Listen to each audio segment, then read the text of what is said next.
Today we start new chapter, that is p block elements. ठीक, p block elements को p block elements क्यों कहते हैं बेटा? First question is that why p block elements are called p block elements? Because their last electron enter in p orbital, therefore they are placed in p block, and whatever the elements are placed in p block, these elements are called p block elements. ठीक है, ऐसे element जो कि जिनका last electron p orbital में आता है उनको p ब्लॉक में रखा गया, और वो सारे एलिमेंट्स क्या कहलाते हैं? p ब्लॉक के एलिमेंट्स कहलाते हैं. कौन कौन से हैं वो?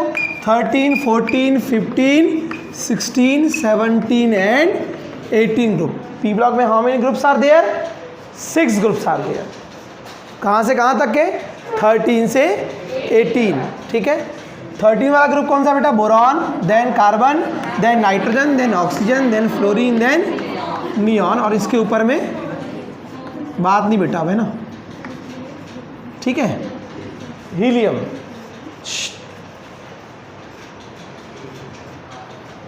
ठीक, तो अभी आपको जो स्टडी करनी है, अभी हमारे 11th क्लास में सिलेबस में है वो 13 ग्रुप है और 14 ग्रुप है. रिमेनिंग 15, 16, 17, 18 आपको 12th क्लास में है. ठीक है, गॉट इट. अब 13 ग्रुप के 13 ग्रुप में जितने भी एलिमेंट्स हैं, कौन कौन से एलिमेंट्स होते हैं यहाँ पर बताइए? बोरॉन, एल्यूमिनियम, गैलियम, इंडियम और थेलियम. यहाँ कौन से आते हैं? कार्बन, सिलिकॉन, जर्मेनियम, टिन और लेड.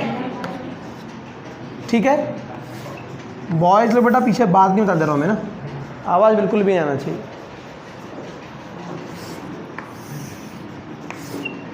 ठीक है बेटा. 13 groups element are known as boron family. क्या बोलते हैं इसको? इसको बोरॉन फैमिली बोलेंगे और इसको कार्बन फैमिली बोलेंगे. 15 ग्रुप में आप में पढ़े हो पीरियड में, इसको निकोजेंस बोलते हैं, इसको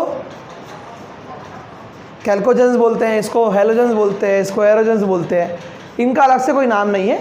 इनका नाम बोरॉन ग्रुप में है तो इसलिए बोरॉन फैमिली, और ये कार्बन ग्रुप में इसलिए कार्बन फैमिली बोलते हैं. ठीक है, तो फर्स्ट पॉइंट हमने क्या पढ़ा कि दीज p ब्लॉक एलिमेंट्स क्या होते हैं? जिनका कि लास्ट इलेक्ट्रॉन p ऑर्बिटल में एंटर होता है उन्हें हम p ब्लॉक एलिमेंट्स बोलते हैं. सेकेंड पॉइंट क्या कि 13 ग्रुप को बोरॉन फैमिली बोलेंगे और 14 ग्रुप को. Third point, general electronic configuration of 13 groups elements are क्या होगा बताइए? NH2 and NP1. Is it clear? इसमें NP1 होगा, इसमें NP2 होगा, NP3 होगा, NP4 होगा, NP5 होगा, NP6 होगा. बिकॉज p ऑर्बिटल में कितने इलेक्ट्रॉन्स आ सकते हैं? 1, 2, 3, 4, 5 एंड 6. Is it clear? इसलिए p ऑर्बिटल में p ब्लॉक में कितने ग्रुप है? 6 इलेक्ट्रॉन आ सकते हैं. इसलिए that's why therefore 6 groups are in p block.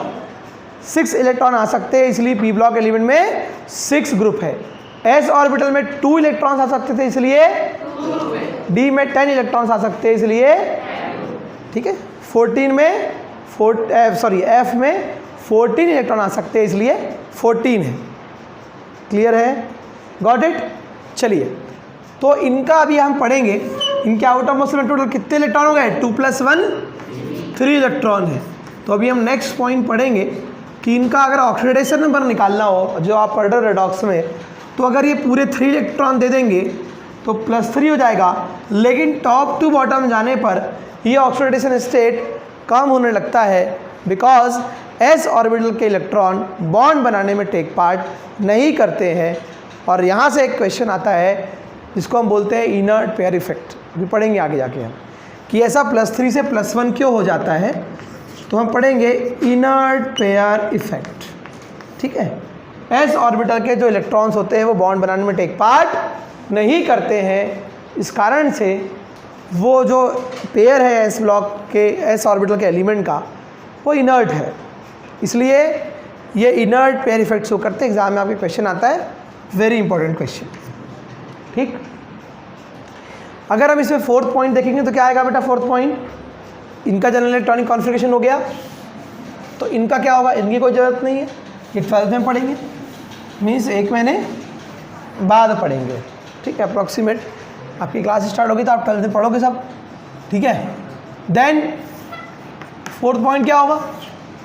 Carbon family का तबियत ठीक नहीं बेटा, तो नींद आ रही, फेस वॉश कर लो। इनका जनरल इलेक्ट्रॉनिक कॉन्फ़िगरेशन क्या होगा बेटा? NH2 NP2 होगा। ठीक है, अगर ये पूरे अपने S और P के पूरे इलेक्ट्रॉन डोनेट कर देंगे तो कितना इलेक्ट्रॉन डोनेट करेंगे? 4। तो इनका ऑक्सीजन स्टेट क्या होगा? +4। लेकिन ये S के ऑर्बिटल, S के इलेक्ट्रॉन बोलेंगे हमको अपने इलेक्ट्रॉन डोनेट नहीं करवाना है ना, तुमको करवाना है P वाले इलेक्ट्रॉन तो तुम करवा लो, हमारी मर्जी, हमको नहीं कराना है। तो भी हम ऑलरेडी पेयर्ड है, हम ऑलरेडी स्टेबल है, तो क्यों हम बॉन्ड बनाने में टेक पार्ट करें? ऐसा कौन कहता है? S ब्लॉक के, या S ब्लॉक नहीं बेटा, S ऑर्बिटल के इलेक्ट्रॉन P से कहते हैं। ठीक है, तुमको अपना ऑक्टेट कंप्लीट करना है तो तुम बनाओ बॉन्ड। ठीक, तो ऐसा जब ये S के इलेक्ट्रॉन अपनी वाली पे आ जाएंगे, है ना, तुम्हारी भाषा में रोंटा ही खेल लेंगे, है ना, कि नहीं देना है हमको, तो क्या कर लोगे बताओ? यस और नो? ऐसी होता ना, सामने वाला अगर अपनी वाली पे आ जाए, शुरू में प्रॉमिस करे और बाद में क्या खेल ले? रोंटा ही खेल ले। नहीं करना है तो आप कैसा करोगे, है ना? ठीक, तो ये बेचारा दर्द का मारा, इसे चाहिए सिंकारा। ठीक है, पहले ऐसा टीवी में ऐड आता था टॉनिक का एक, है ना, पता दुबला सा इंसान टॉनिक पीता था, कांच फोड़ के निकल जाता था, ताकत आ जाती उसके अंदर, DD1 दूरदर्शन में। ठीक है, तो यहाँ पर ये +4 से कहाँ पहुँच जाएगा बेटा?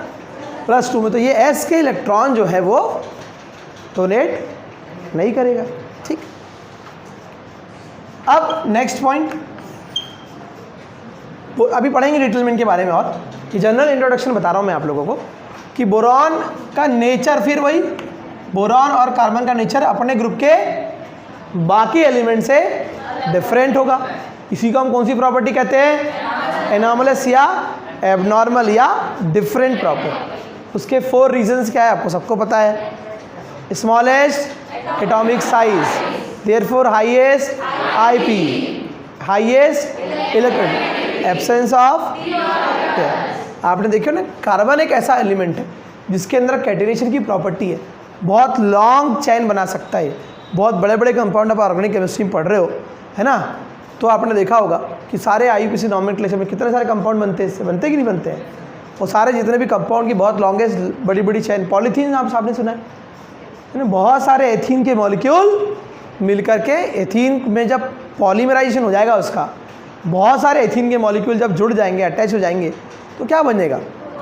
पॉलीथीन बनेगा। तो कार्बन के अंदर बहुत लॉन्ग चैन बनाने की प्रॉपर्टी होती, कैटिनेशन की प्रॉपर्टी होती, बहुत लंबी लंबी चैन के कंपाउंड्स इसमें आ सकते हैं, जो बाकी एलिमेंट में ऐसी प्रॉपर्टी नहीं है। तो वही पढ़ेंगे हम कि भैया बोरॉन एंड कार्बन के बारे में थोड़ा आपको अलग से स्टडी करनी है। ठीक, और एल्यूमिनियम के बारे में आपको स्टडी करनी है। एल्यूमिनियम के बारे में पता है आपको? एल्यूमिनियम कैसी मेटल है? Light weight metal. Very good बेटा। और बताओ कैसी है? Very good. कैसी मेटल है? सॉफ्ट मेटल है।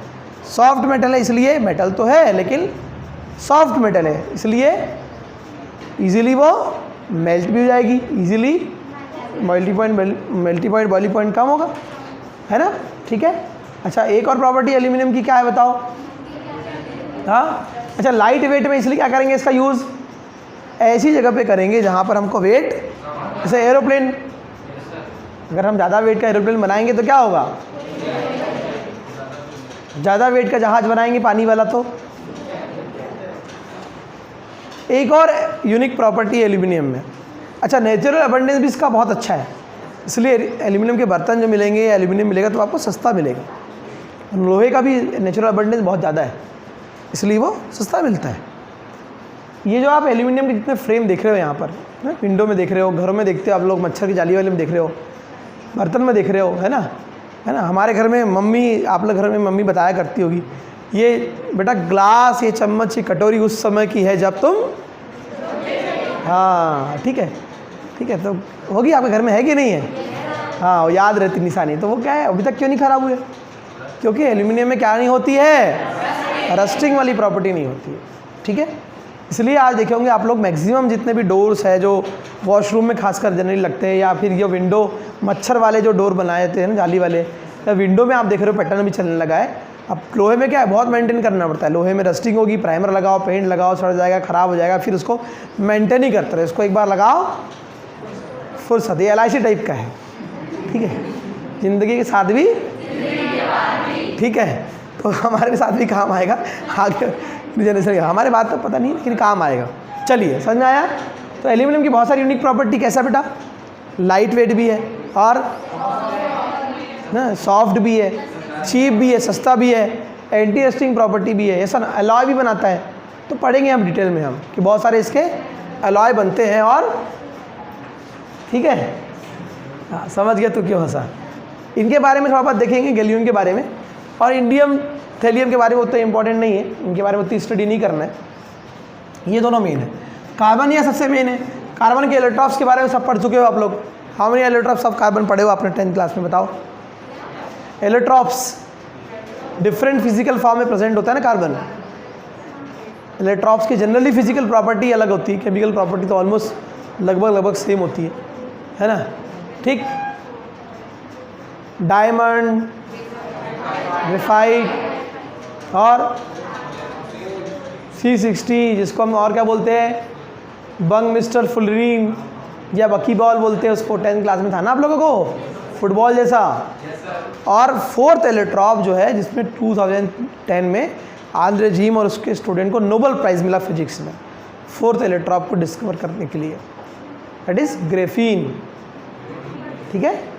अभी आपने देखा फोल्डेबल लैपटॉप्स बनने वाले हैं, फोल्डेबल मोबाइल्स बनने वाले हैं, या बन भी गए हैं, है ना, ठीक है, हाँ ठीक, अपडेटेड है।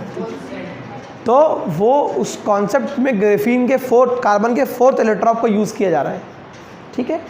तो कार्बन बहुत इंपॉर्टेंट है, ठीक। अभी आपने हाइब्रिडाइजेशन पढ़ा है ना, तो डायमंड में अगर आप हाइब्रिडेशन देखेंगे, दोनों कार्बन से ही बने हैं, लेकिन डायमंड का आप हाइब्रिडेशन देखेंगे तो sp3 मिलेगा। इक्वेशन कई बार नीट जेई में कई बार आ चुका है पहले, है ना, कि डायमंड में कौन सा हाइब्रिडेशन होता है तो sp3 होता है, ग्रेफाइट में कौन सा होता है तो sp2 होता है, ठीक। एज वेल एज ग्रेफाइट क्या है, नॉन मेटल है ना, नॉन मेटल, फिर भी उसमें थोड़ा सा मेटलिक लक्ष्चर होती है, थोड़ा सा शाइनिंग होती है, देखा होगा आपने पेंसिल में, देखा होगा आपने सर। जनरली शाइनिंग वाली प्रॉपर्टी किसकी होती है, मेटल्स, ठीक है। तो ये नॉन मेटल होने के बाद भी मेटलिक लक्ष्चर शो करते हैं। उसके अलावा ग्रेफाइट क्या है, इलेक्ट्रिसिटी का कंडक्टर भी है, क्यों,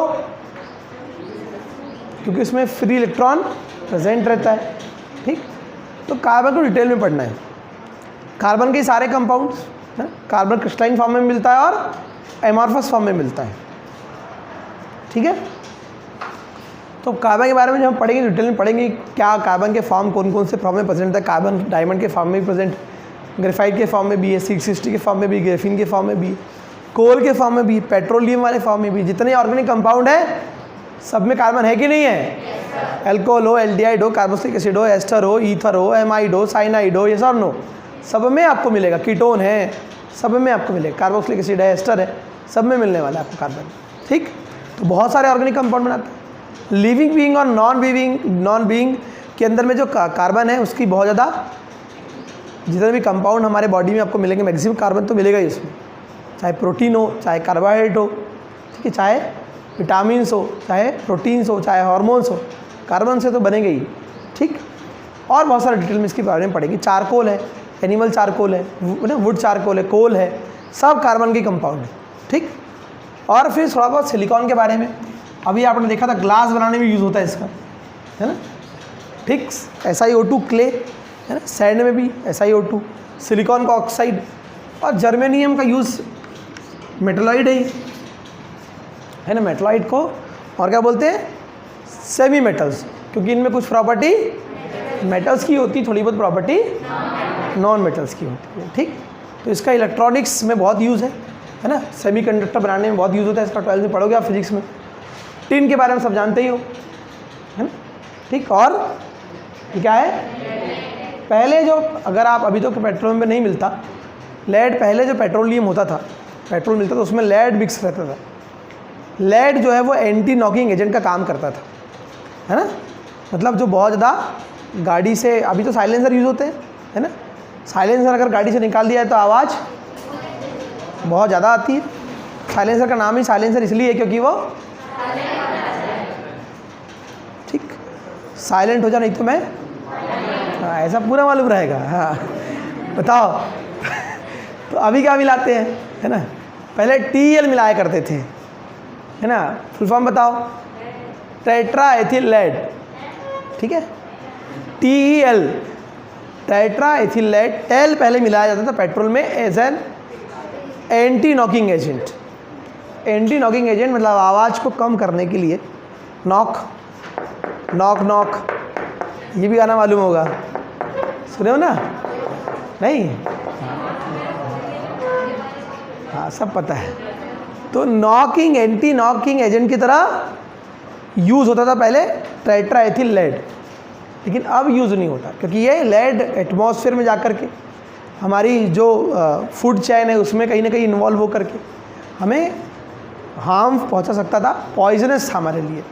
इसलिए पेट्रोल पंप में कई जगह लिखा था अनलेडेड पेट्रोल, सीसा, इसको हिंदी में बोलते हैं सीसा, सीसा रहित पेट्रोल, है ना। कुछ जगह पेट्रोल में कहीं आप जाओगे, पुराने पेट्रोल में अगर होंगे वहाँ लिखा रहता था, है ना, 10-15 साल पहले, 20 साल पहले तो लिखा रहता था सीसा रहित पेट्रोल या फिर अनलेडेड पेट्रोल। तो आप पेट्रोल में से इसको निकाल दिए। और बहुत सारे यूज़ है इसके, आगे देखेंगे डिटेल में। क्लियर। तो ये सारी बातें जनरल इंट्रोडक्शन थी किसके बारे में, 13 ग्रुप और 14 ग्रुप के बारे में। ठीक है बेटा, ठीक। नोट्स में आपको सब चीज़ें मिलेगी। अब नोट्स में आगे क्या लिखा है, अब हमको पढ़ना है 13 ग्रुप को डिटेल में। Boron, aluminium, gallium, indium and,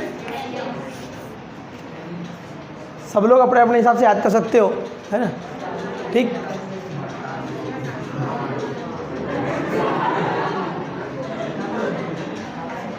मैंने इसकी ट्रिक बनाया है, वो बटा आलू गोभी वाला नहीं बनाया मैंने, है। किसी की चीज़ें चुराना, है ना, पसंद नहीं है, खुद की ट्रिक बना लो, ज़्यादा अच्छा है। ठीक, तो बच्चे आजकल, ग्राउंड तो बचे नहीं, मोहल्लों में सब घर बन चुके हैं। पहले बहुत सारी खाली ज़मीन हुआ करती थी, बच्चे क्रिकेट खेल लिया करते थे। तो बच्चे BAL मतलब बॉल, है ना। बच्चे आजकल बॉल कहाँ खेलते हैं, गली में खेलते हैं। कहाँ खेलते हैं, छोटी छोटी गलियाँ, वही खेल लेते हैं, है ना। ठीक, और जब किसी घर ऐसा मारते हैं तो इन हो जाती है, किसी घर में अंदर चले जाती है ना, और टूट फूट हो जाती है कुछ कुछ कभी कभी। और ठंड का समय था, एक अंकल खाना खा रहे थे, तो बॉल उनके कहाँ गई, आके थाली में। तो बच्चे बॉल कहाँ खेल रहे थे, गली में, बॉल हो गई इन थाली में। तो बोरॉन, एल्यूमिनियम गली से, गैलियम इन से, इंडियम थाली से। अब वहाँ पर, ठीक है, बता रहे बॉटल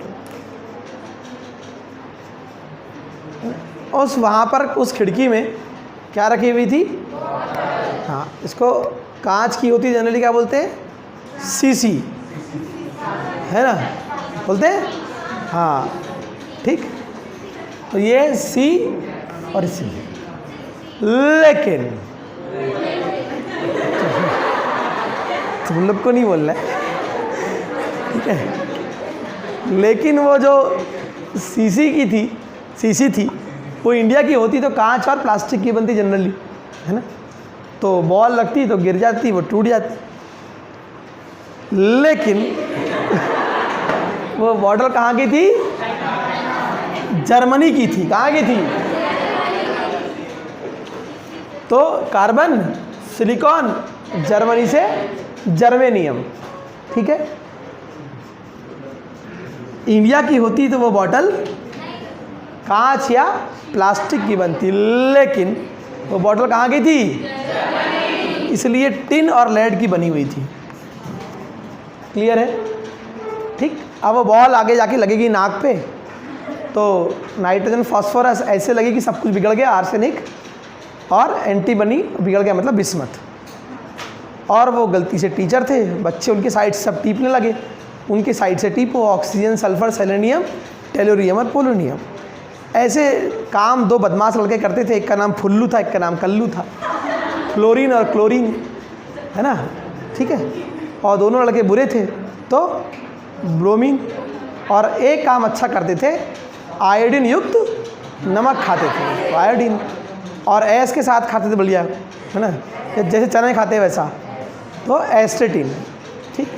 लेकिन टीन कोई खा नहीं सकता, टीन खाएंगे तो गला कट जाएगा। ठीक। तो वो एकदम हिल गए मतलब हीलियम। कहाँ से हिले? नींद से, मतलब नियॉन। जैसे ही नींद से उठे, चारों तरफ क्या लगी थी? आग, तो आर्गॉन। किसने लगाया? कप्टी लोगों ने, तो केप्टॉन। खुद नहीं के लगाने के लिए कौन आया? जिन, तो जिनॉन। और जिनॉन, जिन कब निकलते? दिन में कि रात में? रात में, तो रेडॉन। तो ऐसा करके आप पूरी ट्रिक से याद कर सकते हो, जैसा लगे वैसा याद करो, याद होना चाहिए, इंपॉर्टेंट है। फिलहाल में 2 ग्रुप आपके काम के। बच्चे क्या खेलते हैं? बॉल। कहाँ पे? बॉल क्या हो गई? कहाँ? खिड़की में क्या रखी थी? सीसी। कहाँ की थी? किससे बनी थी? क्लियर है मेरे बच्चों? हर लड़के, है ना? मांस में फायदा है कि मुंह का? ठीक। चलो, तो अब आपको पढ़ना भी है 3 चीज़ की प्रॉपर्टी आप पहले ही पढ़ चुके हो। इसके पहले एटॉमिक साइज के बारे में देख चुके हो। एटॉमिक साइज क्या होगा? टॉप टू बॉटम जाने पर इंक्रीज होगा। क्यों इंक्रीज होगा? बिकॉज नंबर ऑफ, तो second IP, why? Because atomic size और आईपी में क्या रिलेशन होता है? तो टॉप टू बॉटम जाने पे एटॉमिक साइज, तो आईपी। ठीक है। चलिए, थर्ड पॉइंट, इलेक्ट्रोनेगेटिविटी। ठीक है, क्या होगी? तो एटॉमिक साइज इंक्रीज होगा, आईपी भी। अच्छा, ये डिक्रीज होगी। Very good. ये क्या होगी? और इलेक्ट्रोनेगेटिविटी भी। इलेक्ट्रोपॉजिटिविटी क्या होगी? वो इंक्रीज हो जाएगी। ठीक है। तो ये जनरल चीज़ें आपको पता होना चाहिए, पता है ऑलमोस्ट, बार बार रिवीजन कर रहे हो तो समझ में आ गया होगा, याद हो गया होगा अभी तक। जैसा ये 13 ग्रुप के लिए वैसा ही सेम 14 ग्रुप के लिए है। ठीक है बेटा? ठीक। चलो, अब रहने दो काम। अब आपको एक क्वेश्चन जो नोट्स में मिलने वाला है, वो नेक्स्ट क्वेश्चन लिखा हुआ है, जिसके बारे में पढ़ना है। Describe boron group element on the basis of. अच्छा, एक और पॉइंट इसमें, मेटेलिक प्रॉपर्टी। कौन सी प्रॉपर्टी? Metallic property. क्या होगी बताओ जरा? ये एमपी मतलब यहाँ पे मेल्टिंग पॉइंट नहीं है। ठीक है। क्या है? मेटेलिक नेचर या मेटेलिक प्रॉपर्टी या मेटेलिक कैरेक्टर। बताइए क्या होगा? अरे बताओ ना। इंक्रीज होगा। क्या होगा? मेटेलिक प्रॉपर्टी की अगर हम बात करेंगे, ये क्या होगा? ठीक। यहाँ देख लो, कार्बन क्या है? NM है, मतलब ये क्या है?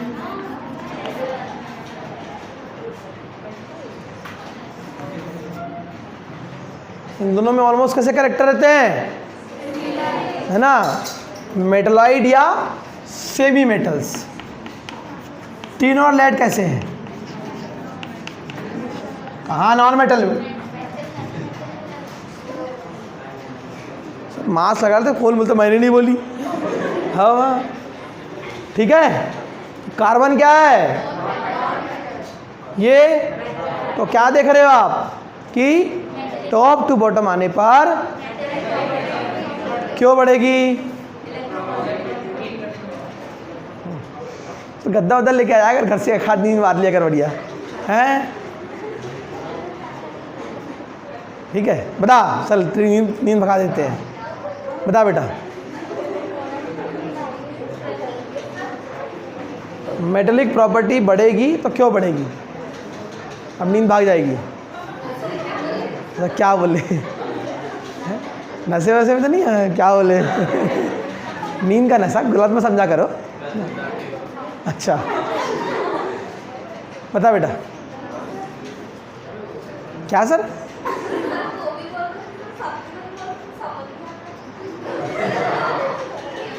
वो भी बोल रहे, सब बोल रहे, समझ नहीं आता ना। क्वेश्चन इज दैट कि टॉप टू बॉटम जाने में मेटेलिक प्रॉपर्टी क्यों बढ़ेगी?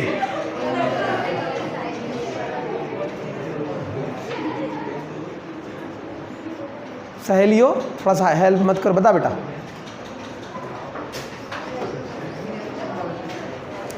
उधर पीछे रोटेशन नहीं होता क्या? इस रो में होता है बस। अच्छा जगह फिक्स कर लिए। फेविकॉल का मजबूत जोड़, बताओ।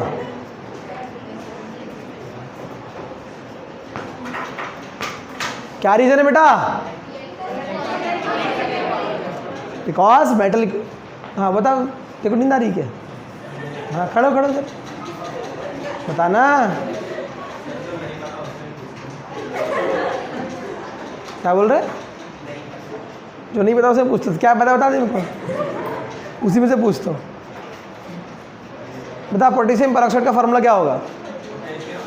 परऑक्साइड का फार्मूला क्या होगा? K2O, नया फार्मूला। अभी तो बोला जब पता है उसमें। K2O, पोटेशियम ऑक्साइड का फार्मूला क्या होगा फिर? अच्छा वो KO2 होगा। नई केमिस्ट्री। अच्छा बेटा ऐसे लिखना एग्जाम में। चलो तो क्या रीज़न है? नहीं तो आराम, एक हाथ हेड डाउन कर, नींद मारे खाद। क्लास एंड हो जाएगी, बता देना उसको ना। ठीक, चलो क्या रीज़न होगा? क्या मेटेलिक प्रॉपर्टी क्यों बढ़ेगी? क्योंकि टॉप टू बॉटम जाने पे एटॉमिक साइज बढ़ता है, तो इलेक्ट्रॉन को डोनेट करने की टेंडेंसी बढ़ती है एज कम्पेयर टू गेन करने। ठीक है, अब जो क्वेश्चन आपको लिखा है उसमें पहला पॉइंट आपको पढ़ना है metal and non metallic property. ठीक, तो आपको नोट्स में लिखा हुआ मिलेगा, मैं पढ़ के बता देता हूँ। अच्छा इनको बेटा क्या बोलते हैं? 13 ग्रुप भी बोलते हैं, या फिर कई जगह आपको ये थर्ड ए मिलेगा। क्या मिलेगा? ये जो मेनलिफ की पीरियोडिक टेबल थी उसमें थर्ड ए, और मॉडर्न पीरियोडिक टेबल में ये, ठीक, ये क्या मिलेगा? 4A मिलेगा। या क्लियर है? तो वहाँ आपको नोट्स में लिखा हुआ मिलेगा कि in third A group boron to thallium due to increase in atomic size, due to increase in atomic size and decrease in IP। ठीक है, एटॉमिक साइज बढ़ेगा, IP कम होगी, तो उनका मेटेलिक कैरेक्टर बढ़ेगा और नॉन मेटेलिक कैरेक्टर कम होगा। ठीक है, ये आपको PDF भेज दूंगा, अपने कॉपी में नोट्स है ना, कॉपी कर लीजिएगा। ठीक, तो इसलिए लिखा हुआ है यहाँ पर इन दिस ग्रुप, कोई भी ग्रुप होगा उसमें टॉप टू बॉटम आने पर क्या होगा बताइए? मेटेलिक प्रॉपर्टी इंक्रीज होगी और नॉन मेटेलिक प्रॉपर्टी डिक्रीज होगी। तो फर्स्ट पॉइंट क्लियर हो गया आपका। सेकेंड पॉइंट है रिएक्टिविटी। सेकेंड पॉइंट क्या है? रिएक्टिविटी। ठीक, क्या होगी रिएक्टिविटी?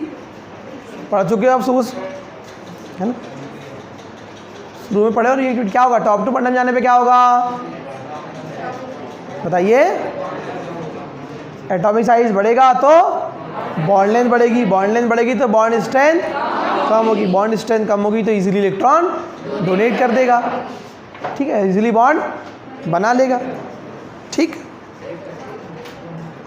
फिर नेक्स्ट पॉइंट है melting point and boiling point.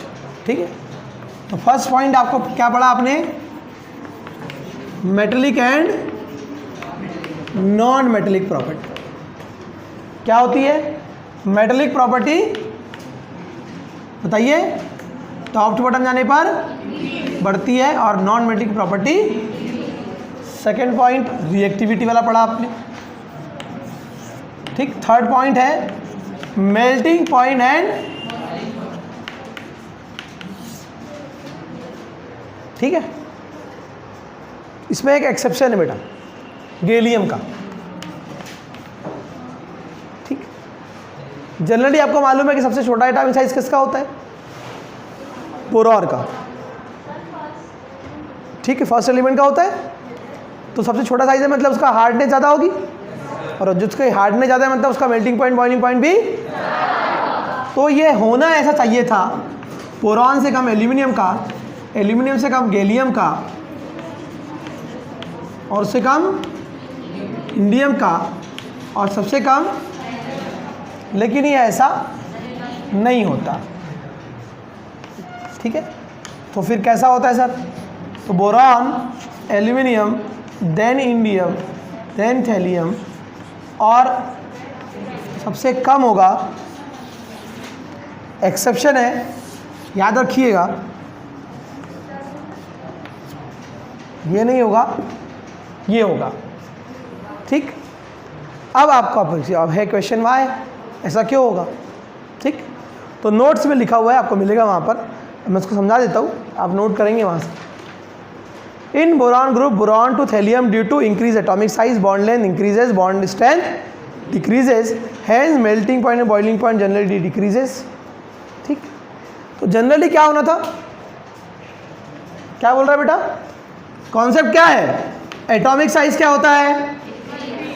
बढ़ता है, तो बॉन्ड की लेंथ बढ़ती है, तो बॉन्ड की स्ट्रेंथ, जिसके बॉन्ड की स्ट्रेंथ कम होगी उसका मेल्टिंग पॉइंट और बॉइलिंग पॉइंट भी, मतलब bond strength is directly proportional to. तो आप देख रहे हो, तो top to bottom melting point, boiling point क्या होना चाहिए था? याला ऑर्डर होना चाहिए था, यस और नो? लेकिन due to some exception, gallium के बारे में थोड़ा सा उसका पढ़ते अलग से, तो ये सीक्वेंस ना होकर ऐसा हो जाता है। ये सबको क्लियर है बेटा? पहले से हम पढ़ते आ रहे हैं। एटॉमिक साइज बढ़ने से क्या होता है? बॉन्ड लेंथ बढ़ने से, बॉन्ड स्ट्रेंथ कम होने से, तो सबसे कम किसकी होना था? लेकिन किसकी है? तो उसका रीज़न लिखा है, नोट करके आपको अलग से लिखा मिलेगा नोट्स में। The melting point and boiling point of gallium abnormally low, है ना, वो उसने डी लिख दिया एबनॉर्मली को, एबनॉर्मली है वो, स्पेलिंग मिस्टेक, बी और डी में बहुत लोग से मिस्टेक होती रहती है ना, आप लोग से भी कई लोग से होती होगी, है ना। तो बोल रहा है कि in this group due to loose packing of gallium का जो रीज़न आएगा, लूज पैकिंग ऑफ क्रिस्टल, जो गैलियम का जो क्रिस्टल होता है उसमें जो उसकी पैकिंग होती है, जो पार्टिकल्स का अरेंजमेंट होता है वो बहुत लूजली होता है। अगर कोई चीज़ बहुत पैकिंग अगर पास पास में है ना, आप देखोगे सॉलिड का मतलब क्या है?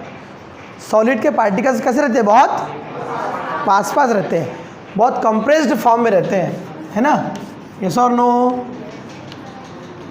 लिक्विड में क्या होता है? थोड़े थोड़े गैस में, ठीक। इसलिए सॉलिड का मेल्टिंग पॉइंट, बॉइलिंग पॉइंट, तो ये बोल रहा है इसका जो पैकिंग है पार्टिकल्स की वो बहुत लूजली है, बहुत पार्टिकल्स, बहुत जो पार्टिकल के बीच में जो बॉन्ड है या उनका जो अरेंजमेंट है बहुत वो लूज है ना, बहुत लूजली हेल्ड है। इस कारण से क्या होगा?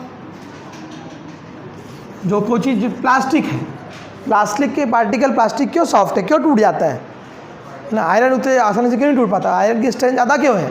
क्योंकि आयरन के पार्टिकल्स बहुत पास पास है, बहुत क्लोजली अरेंज्ड है, स्ट्रेंथ ज़्यादा है, उसमें मेटेलिक बॉन्ड है, ठीक। तो ये इसके क्रिस्टल जाकर देखेंगे तो वो कैसे है? लूजली हेल्ड है, उसकी पैकिंग लूजली हेल्ड है, इसलिए गैलियम जो है वो एक्सेप्शन शो करेगा। आगे नीचे लिखा मिलेगा, उसके बाद एक पॉइंट मिलेगा आपको, ड्यू टू, यही रीज़न की वजह से, है ना, इसको हम थर्मामीटर में यूज़ करते हैं। कौन से? Super thermometer. नेक्स्ट पॉइंट मिलेगा आपको, due to low melting point and boiling point, due to low melting point and boiling point gallium is use in super thermometer. ठीक, ये रीज़न है। फिर नेक्स्ट पॉइंट मिलेगा आपको नोट्स में, इन this group boron form covalent solid. कैसा बनाएगा? Covalent solid, but other metals या अदर एलिमेंट्स फॉर्म मेटेलिक और मेटेलिक बॉन्ड या क्रिस्टल।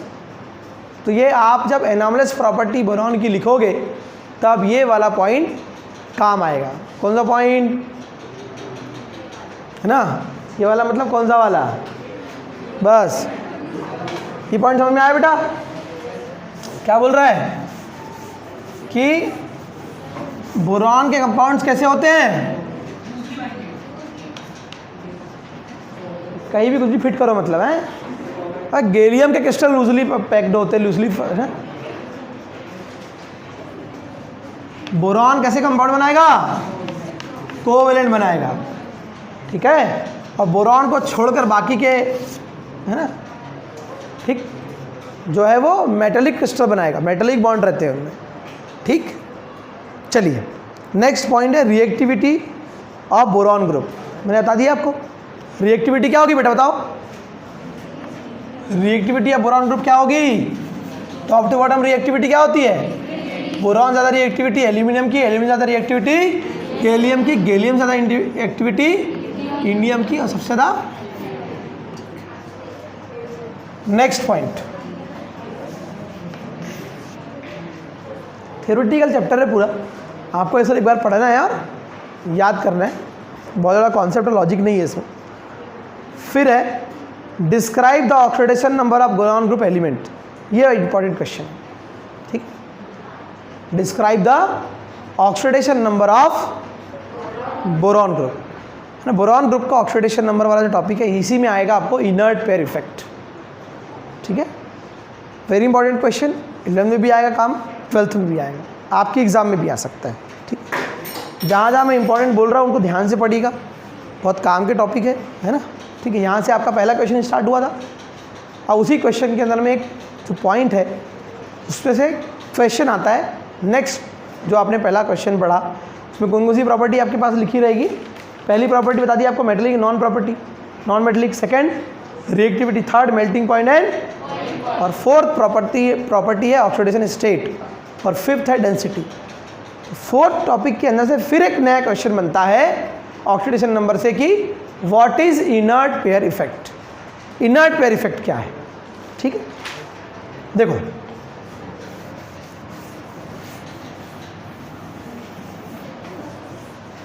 अभी तक हम लोग जनरल में पढ़ते थे उसको, है ना, 10th क्लास तक केमिस्ट्री को हम ऐसे ही पढ़ लेते थे।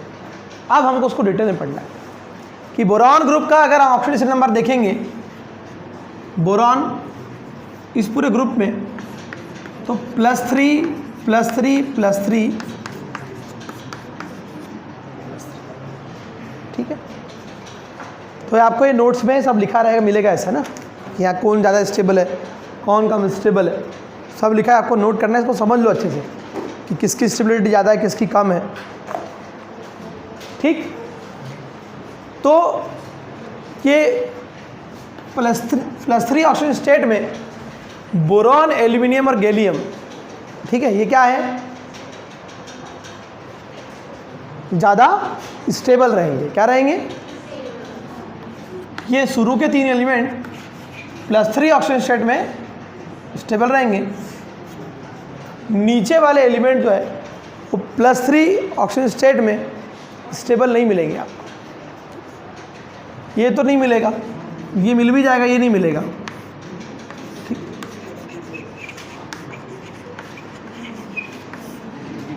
ये कैसे मिलेंगे आपको? अनस्टेबल। ठीक, इसका ठीक उल्टा होगा अब। ठीक है, जब ये +1 शो करेंगे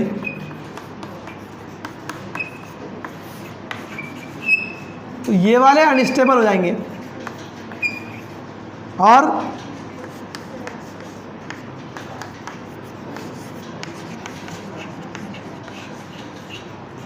ऐसा क्यों? वाई?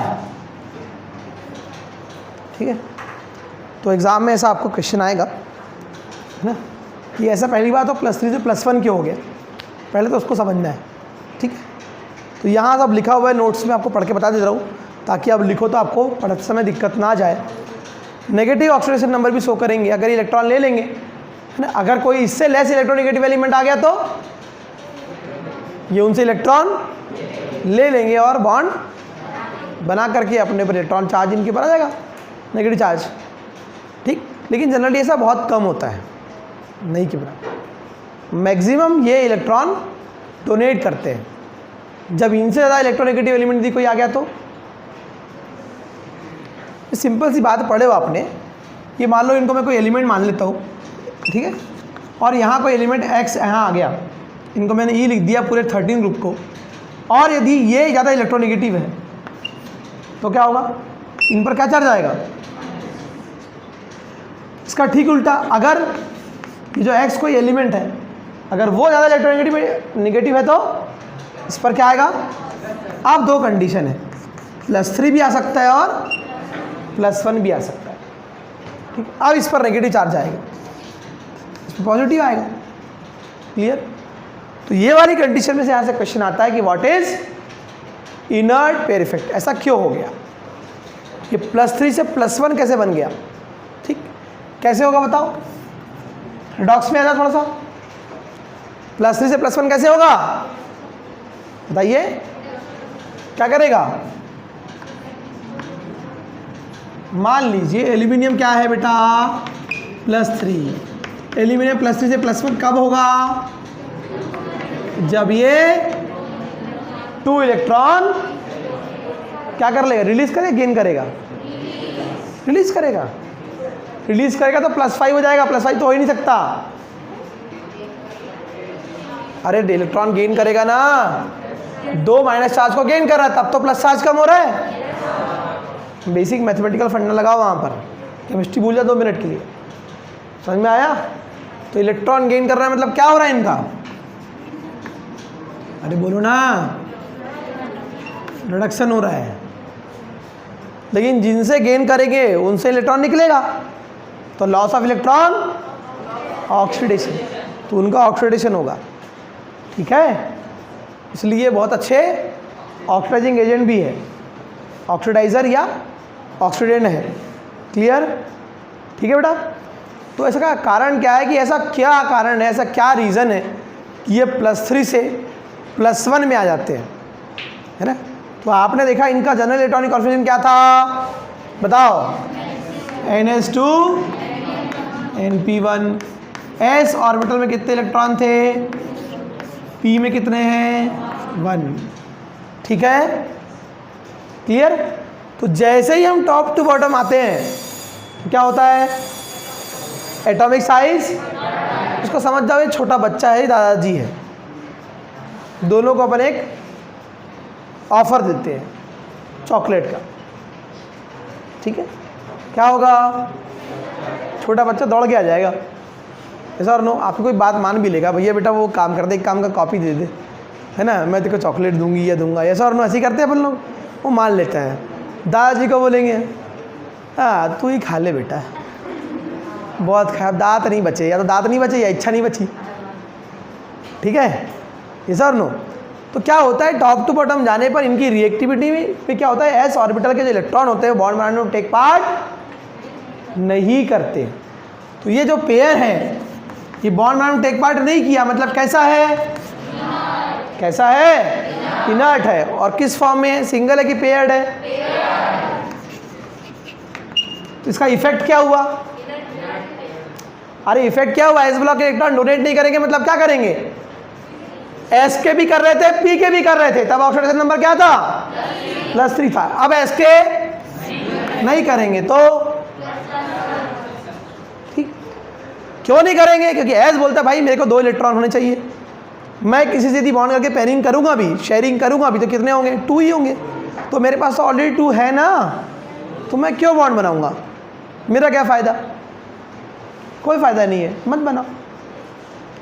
तो क्या होता है, टॉप टू बॉटम जाने पर ये जो बॉन्ड बनाने की टेंडेंसी वो कम होने लगती है। कल इसको मैं आपको डिटेल में बताऊंगा और अच्छे से, इसको अभी पढ़ लो, समझ लो, ये बहुत काम का है आपके, ठीक है बच्चों, अभी के लिए इतना ही, ठीक।